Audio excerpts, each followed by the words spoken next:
اعوذ باللہ من الشیطان الرجیم بسم اللہ الرحمن الرحیم۔ السلام علیکم ورحمۃ اللہ وبرکاتہ۔ معراج میرے اور آپ کے آقا مولا صلی اللہ علیہ وآلہ وسلم کا دوسرا بڑا معجزہ ہے۔ سب سے بڑا معجزہ جو حضور صلی اللہ علیہ وآلہ وسلم کو عطا کیا گیا وہ معجزہ قرآن ہے، اور دوسرا بڑا معجزہ جو حضور صلی اللہ علیہ وآلہ وسلم کو عطا ہوا وہ معجزہ معراج ہے۔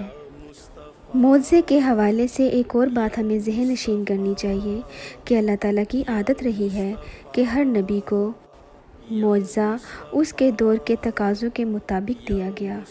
مثال کے طور پر حضرت داؤد علیہ السلام جس دور میں تشریف لائے یہ لوہے کی صنعت کے عروج کا دور تھا۔ اللہ تعالیٰ نے اپنے نبی کو یہ معجزہ دیا کہ وہ لوہے کو ہاتھ میں لیتے تو وہ موم کی طرح نرم ہو جاتا۔ لوگ تو گرم کرتے ہیں پھر نرم کرتے ہیں، پھر ڈھال کر ذرے آلات حرب جو بھی بنانا چاہتے وہ بناتے، لیکن اللہ کے نبی جب لوہے کو ہاتھ میں پکڑتے تو وہ موم بن جاتا، موم کی طرح نرم ہو جاتا۔ اس کو ڈھال دیتے، جو شکل بنانا چاہتے بنا لیتے۔ چونکہ یہ لوہے کی صنعت کا دور تھا، جو معجزہ دیا گیا اسی قبیل کا تھا۔ جب میرے اور آپ کے آقا صلی اللہ علیہ وآلہ وسلم تشریف لائے یہ زبان و بیان کے عروج کا دور تھا۔ گھر گھر شاعر، ادیب، نثر نگار پائے جاتے تھے۔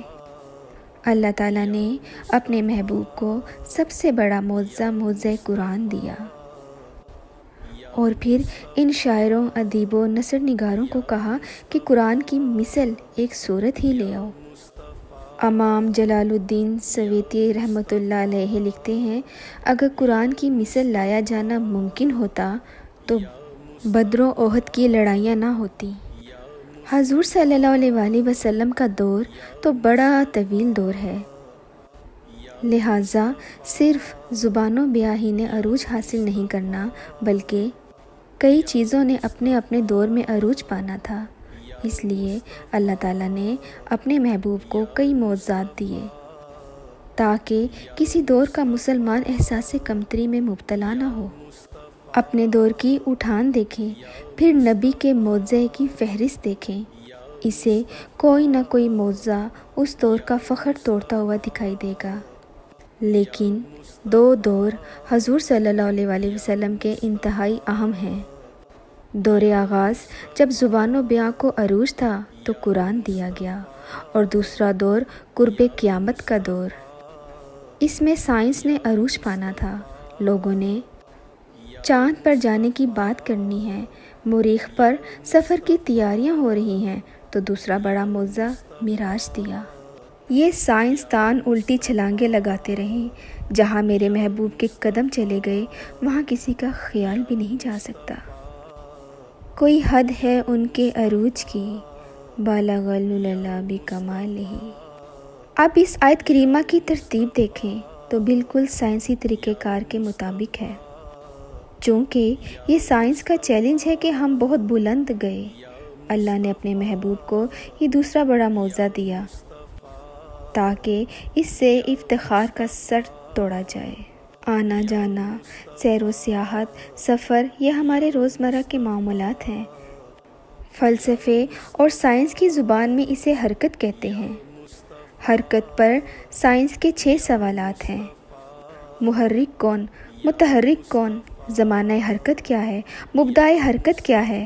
منتہا حرکت کیا ہے؟ اور وجہ حرکت کیا ہے؟ یعنی حرکت کس نے دی؟ حرکت کس کو دی؟ حرکت کب دی؟ حرکت کہاں سے دی؟ حرکت کہاں تک دی اور حرکت کیوں دی؟ جب حرکت کی بات چھڑتی ہے تو سائنس یہ 6 سوالات کرتی ہے۔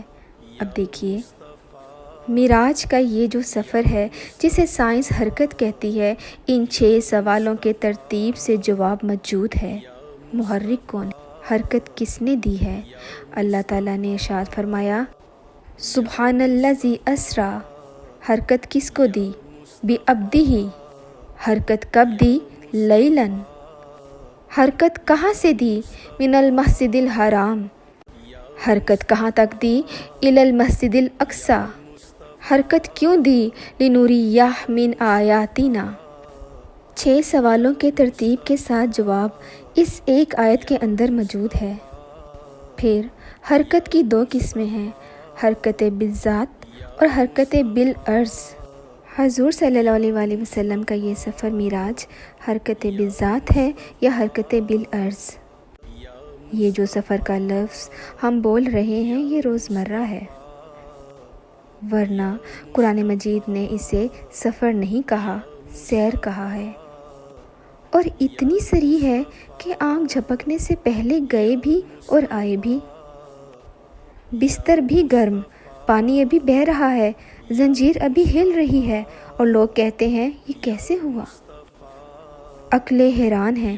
ہم کہتے ہیں اللہ تعالیٰ نے محبوب کی اتنی سرعت کے ساتھ آنے جانے کو سفر نہیں کہا، سیر کہا، حالانکہ سیر اور سفر میں فرق ہوتا ہے۔ جو سفر ہوتا ہے وہ تیز تیز ہوتا ہے، اور جو سیر ہوتی ہے وہ بہت متین ہوتی ہے۔ اتنی جلدی گئے اور پلٹ کے آئے، اس کو رب نے سفر نہیں کہا، سیر کہا ہے۔ کہا کیا سمجھو گے میرے نبی کو؟ میرے نبی کی سیر کو نہیں سمجھ سکتے؟ جس کی سیر اتنی تیز ہے تو اس کا سفر کتنا تیز ہوگا؟ کہا جاتا ہے کہ جب دکھ میں امتی نبی کو پکارتا ہے تو مدینے سے اتنی جلدی نبی کیسے آ جاتا ہے؟ تو ہم کہتے ہیں یہ نبی کی سیر ہے جو سمجھ میں نہیں آتی، اور جب امتی دکھ میں پکارتا ہے پھر نبی سیر کرتا نہیں آتا، سفر کرتا آتا ہے۔ جس کی سیر سمجھ نہیں آتی اس کا سفر کیسے سمجھ میں آ سکتا ہے؟ سفر معراج کو علماء نے 6 مراحل میں تقسیم کیا ہے۔ یہ مضمون تو کافی لمبا ہے، لیکن وقت کے دامن میں اتنی گنجائش نہیں کہ میں اس کی تفصیل سے عرض کر پاؤں۔ پہلے مرحلے میں حضور صلی اللہ علیہ وسلم براق پر مسجد حرام سے مسجد اقصیٰ تک گئے۔ دوسرا، مسجد اقصیٰ سے پہلے آسمان تک نور کی سیڑھی پر گئے۔ پہلے آسمان سے 7ویں آسمان تک فرشتوں کے پروں پر گئے۔ 7ویں آسمان سے سدرہ تک جبرائیل امین کے پروں پر گئے، اور سدرہ سے نہ جانے کہاں تک رف رف ایک سبز نوری تخت تھا، اس پہ تشریف لے گئے۔ پھر حیرت کی وادی آئی، اور پھر حضور صلی اللہ علیہ وسلم کا ذاتی سفر شروع ہوا۔ ادنا منی یا احمد کی صدائیں آنے لگی۔ حضور صلی اللہ علیہ وسلم جھومنے لگے جس طرح باد نسیم سے شاخ جھومتی ہے۔ اور پھر کیا ہوا؟ حضور صلی اللہ علیہ وسلم فرماتے ہیں کہ میں نے ایک قدم اٹھایا، مسجد حرام سے لے کر ان مرحلوں میں کتنا، ایک قدم میں اتنا فاصلہ طے ہو گیا۔ اب عقل یہاں بھی آ کھڑی ہوئی کہ اتنے مختصر عرصے میں اتنا فاصلہ کیسے طے ہوا؟ عقل انسانی تھک جاتی ہے، یہاں کسی کے تخیل کا مرغ پرواز نہیں کر سکتا۔ حضور صلی اللہ علیہ وسلم قرب خاص میں پہنچے، دنا فدد اللہ کی منزل بھی آئی، کعبہ قوسین کی آغوش بھی ملی، اور ادنا کے مراحل بھی آئے۔ پھر اللہ نے اپنے محبوب کے دامن میں بہت کچھ ڈالا، اپنا سب کچھ حضور صلی اللہ علیہ وسلم نے پیش کیا، جو ہم پڑھتے ہیں نماز میں۔ یہ معراج کی حکایت ہے، ہم اس کو بطور انشاء پڑھتے ہیں، لیکن یہ حکایت معراج ہے۔ حضور صلی اللہ علیہ وسلم نے سب کچھ پیش کیا، میری مالی بدنی جانی ساری عبادتیں تیرے لیے ہے، اور مالک نے جواب کہا، السلام علیکہ ایھا النبی ورحمۃ اللہ وبرکاتہ۔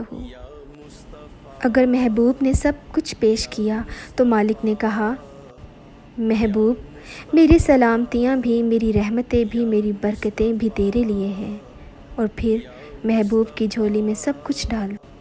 بما اشرفک احمد، اے محبوب خود بتا اب میں تجھے کیا عطا کروں، تو اپنی چاہت بھی بتا۔ اے محبوب بتا تجھے کس چیز سے نوازوں، محبوب اب تو بھی بتا۔ بنسبتی علیک شرفنی بالعبودیہ، اے اللہ ساری زندگی میں نے کہا ہے کہ تو میرا رب ہے، یہ بات میں نے حل و حرم میں کہی، مطاف و حتیم میں کہی، یہ بات میں نے طائف کے بازاروں میں برستے ہوئے پتھروں کے سائے میں بھی کہی، ہر جگہ میں نے کہا تو میرا رب ہے، تو میرا معبود ہے، آج تو بھی کہہ دے کہ تو میرا بندہ ہے۔ فتی علیکہ شارفنی بالعبودیہ، مجھے ابدیت سے نواز دے۔ اللہ تعالیٰ نے اپنے محبوب کو 50 نمازوں کا تحفہ دیا، پھر حضرت موسیٰ علیہ السلام کی مداخلت سے وہ 5 رہ گئی، بار بار گئے آئے۔ سوال یہ ہے کہ اللہ کے علم میں نہیں تھا کہ بالآخر 5 نمازیں رہ جائیں گی؟ پتہ تھا نا اللہ کو کہ بالآخر 5 رہ جائیں گی، کیونکہ اس کا علم جو ہے وہ حضوری اور قدیم ہے، حصولی اور حادث نہیں۔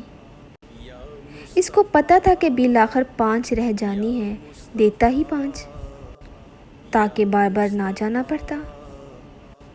اللہ کی باتیں نہیں بدلتی، اور یہاں 9 مرتبہ بات بدلی، یہ مسئلہ بھی نہ پیش آتا، دیتا ہی 5۔ لیکن اگر اللہ دیتا ہی 5 تو لوگوں کو نبی کی عصمت کا پتہ کیسے چلتا؟ دوسری بات، ضابطہ دے دیا، جو 1 نیکی کرے گا 10 کا ثواب دیں گے، تم پڑھو گے 5 لیکن ثواب ہم 50 کا ہی عطا فرمائیں گے، کیونکہ اس کی باتیں نہیں بدلتی۔ اب حضور صلی اللہ علیہ وآلہ وسلم 5 نمازوں کا تحفہ لے کر امت تک پہنچے۔ حضرت موسیٰ علیہ السلام نے تو ویسے ہی عرض کیا تھا کہ حضور صلی اللہ علیہ وآلہ وسلم 1 چکر اور لگا لیں، لیکن حضور صلی اللہ علیہ وآلہ وسلم نے فرمایا کہ اب مجھے اپنے رب سے حیا آتی ہے، یعنی توقع وابستہ کی حضور صلی اللہ علیہ وآلہ وسلم نے امت سے کہ امت اتنی نکمی تو نہیں کہ 5 بھی نہ پڑھے۔ حضور صلی اللہ علیہ وآلہ وسلم نے فرمایا، میرا معراج تو یہ ہے کہ سر عرش پہنچا، لیکن تمہارا معراج کیا ہے؟ الصلاۃ المعراج المومنین، تو پیشانی سجدے میں رکھ، مومن کا یہی معراج ہے۔ کتنی نوازشات ان لوگوں پر ہیں جو اپنی پیشانیاں اس کے حضور جھکاتے ہیں۔ ایک حدیث میں آتا ہے کہ جب بندہ نماز کے لیے پیشانی سجدے میں رکھتا ہے، جب وہ کھڑا ہونے لگتا ہے، اس سے قبل اللہ تعالیٰ فرشتوں سے کہتا ہے کہ میرا بندہ میرے حضور جھکنے کے لیے حاضر ہو رہا ہے۔ اب جب یہ کھڑا ہو تو اس کے بدن سے جو گناہ ہے وہ نکال کے ایک سمت رکھ دو، تاکہ میرا بندہ ستھرا ہو کے میرے حضور پیش ہو سکے۔ بندے کے سارے گناہ ایک سمت اتار لیے جاتے ہیں اور بندہ نماز پڑھنے میں مشغول ہوتا ہے۔ جب سلام پھیر کے جانے لگتا ہے تو فرشتے عرض کرتے ہیں، مالک جو گناہ اس کے اتارے تھے وہ اب دوبارہ اس کے سر لگا دیں۔ اللہ ارشاد فرماتا ہے، اترے ہیں تو اب اترے رہنے دو، میرے بندے کو پاک صاف ہو کے گھر جانے دو۔ دوسری بات، ام المومنین حضرت عائشہ صدیقہ رضی اللہ عنہا فرماتی ہیں کہ ایک دن محبوب خدا کا دریائے رحمت جوش میں آ گیا۔ فرمایا، عائشہ جو مانگنا ہے مانگ لو۔ عرض کی، حضور اگر اجازت ہو تو میں اپنے والد حضرت ابو بکر صدیق رضی اللہ عنہ سے مشورہ نہ کر لوں؟ فرمایا، جاؤ کر لو۔ آپ گئیں، حضرت صدیق اکبر رضی اللہ عنہ کی بارگاہ میں حاضر ہوئیں، کہا کہ آج حضور صلی اللہ علیہ وآلہ وسلم کا دریا جوش میں ہے۔ آقا کریم صلی اللہ علیہ وآلہ وسلم نے فرمایا، عائشہ جو مانگنا ہے مانگ لو، مجھے بتایا جائے کہ حضور صلی اللہ علیہ وآلہ وسلم سے کیا مانگوں؟ حضرت ابو بکر رضی اللہ عنہ نے کہا کہ حضور صلی اللہ علیہ وآلہ وسلم سے عرض کرنا کہ معراج کی قربت خاص میں اللہ تعالیٰ نے آپ سے خاص راز کی باتیں کی تھیں، ان میں سے ایک بات بتا دیں، یہی میں چاہتی ہوں، یہی میری چاہت ہے، اور سنو حضور صلی اللہ علیہ وآلہ وسلم جب بتائیں تو مجھے بتانا کہ حضور صلی اللہ علیہ وآلہ وسلم نے کیا فرمایا۔ حضرت عائشہ صدیقہ رضی اللہ عنہا حضور صلی اللہ علیہ وآلہ وسلم کے پاس حاضر ہوئیں اور فرمایا، مشورہ ہو گیا۔ عرض کی، اب میں آپ سے مانگنے جا رہی ہوں۔ معراج کی قربت خاص میں اللہ تعالیٰ نے آپ سے جو خاص باتیں کی تھیں، ان باتوں میں سے ایک بات بتا دیں۔ حضور صلی اللہ علیہ وآلہ وسلم مسکرانے لگے۔ شاید اس بات پہ مسکرائے ہوں گے کہ میرے یار غار کا انتخاب کیسا ہے، اور وجہ مسکراہٹ یہ بھی ہوگی کہ اگر راز کی بات بتا دوں تو پھر راز تو نہ رہا۔ لیکن وعدہ کیا ہوا تھا۔ کہا عائشہ سنو، جب میں قربت خاص میں پہنچا تو میرے رب نے کہا، اے میرے محبوب، تیری امت میں سے اگر کوئی شخص کسی شخص کا ٹوٹا ہوا دل جوڑ دے گا تو میرے اوپر لازم ہے میں بغیر حساب کے اسے جنت عطا فرما دوں گا۔ اللہ تعالیٰ پر ویسے کوئی چیز واجب نہیں، وہ خود واجب کر لے تو اس کی مرضی ہے۔ کسی کا قرض اتار دیا، کسی کی مصیبت میں کام آ گئے، بعض اوقات کسی کا دکھڑا بیٹھ کے سن لیں تو اس کے دل کی ڈھارس بن جاتی ہے۔ کہا یہ تو بخشش کا بہانہ ہاتھ آ گیا۔ اپنے والد گرامی کو سنانے کے لیے دوڑی آئیں۔ حضور صلی اللہ علیہ وآلہ وسلم نے یہ بتایا ہے۔ حضرت ابوبکر صدیق رضی اللہ عنہ نے سنا اور زاروں قطار رونے لگے۔ کہا ابا جی، یہ تو خوش ہونے والی بات ہے اور آپ رو رہے ہیں۔ یہ تو بخشش کا بہانہ ہاتھ آ گیا ہے۔ کہا عائشہ، اسے معکوس پڑھو۔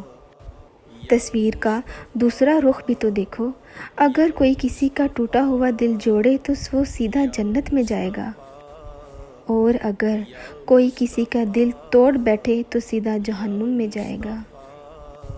اس لیے میں ڈرتا ہوں کہ کسی کا دل نہ ٹوٹ جائے۔ اللہ مجھے اور آپ کو اپنی رحمتوں کے حصار اور پناہوں میں رکھے۔ جزاک اللہ۔